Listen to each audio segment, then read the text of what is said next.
வெல்லம் ஒரு இயற்கையான இனிப்பு பொருள். பல்வேறு உடல்நலன்களை கொண்டுள்ளது. இது சுத்திகரிக்கப்படாத சர்க்கரை என்பதால் பல ஊட்டச்சத்துக்களையும் கொண்டுள்ளது. வெல்லம் சாப்பிடுவதால் கிடைக்கும் சில முக்கிய நன்மைகள். வெல்லத்தில் உள்ள உஷ்ண பண்பு காரணமாக செரிமானத்தை மேம்படுத்த உதவுகிறது. குறிப்பாக உணவு உண்ட பின். பொட்டாசியம் அதிகம் இருப்பதால் உடலில் நீர் தேங்குவதை தடுக்க, உடல் எடையை குறைக்க உதவும்.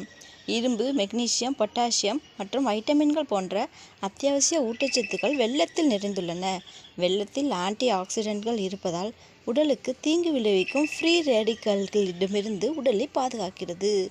வெல்லம் இரத்தத்தை சுத்திகரிக்கும் ஒரு இயற்கையான வழியாகும். வெல்லம் உடலின் நோய் எதிர்ப்பு சக்தியை அதிகரிக்க உதவுகிறது. வெல்லம் சாப்பிடுவது மூட்டு வலியை குறைக்க உதவும் என்று சில ஆய்வுகள் கூறுகின்றன. சுத்திகரிக்கப்பட்ட சர்க்கரையை போலல்லாமல் வெல்லம் இயற்கையானது மற்றும் அதிக ஊட்டச்சத்துக்களை கொண்டுள்ளது. சமையலில் இனிப்பு சுவைக்காக பயன்படுத்தப்படுகிறது. சுத்திகரிக்கப்பட்ட சர்க்கரைக்கு பதிலாக பயன்படுத்தலாம். உணவுக்கு பிறகு சிறு துண்டு வெல்லம் சாப்பிடுவது செரிமானத்திற்கு உதவும். வெல்லம் டீ, காபி போன்ற பானங்களில் இனிப்புக்காக சேர்க்கலாம். பல இந்திய இனிப்பு வகையில் வெல்லம் பயன்படுத்தப்படுகிறது. வெல்லத்தில் இரும்பு சத்து அதிகம் நிறைந்துள்ளது. அதிலும் வெல்லத்தை பெண்கள் சாப்பிடுவது மிகவும் நல்லது.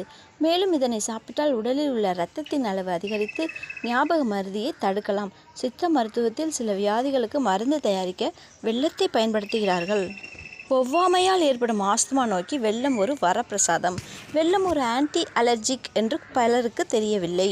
வெல்லத்தில் நீர்ப்புத்தன்மை இருப்பதால் அதை தொடர்ந்து சாப்பிட்டு வந்தால் உடல் சமச்சீர் அடைந்துவிடும். பித்தம், வாதம் மற்றும் காமாலை நோய்களுக்கு வெல்லத்தை பானமாக செய்து தரலாம்.